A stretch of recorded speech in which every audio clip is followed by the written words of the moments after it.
Как очень просто поджарить орешки в духовке. Здесь у меня по 100 грамм миндальных орехов и земляных орехов.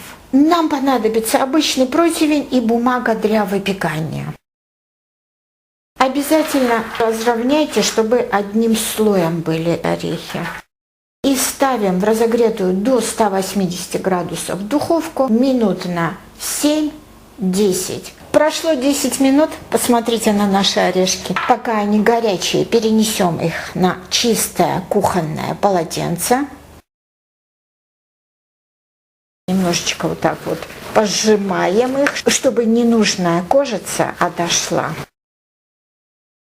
Вот и все. 10 минут и вкуснейшие орешки готовы. Это полезная и вкусная закуска. Вы можете забирать с собой на работу, на прогулку. Вы чувствуете голод? Перекусите вот этими орешками. Спасибо, что смотрите. Подписывайтесь на наш канал. Делитесь нашими рецептами со своими друзьями. И пишите комментарии, конечно же. Я всегда их внимательно читаю.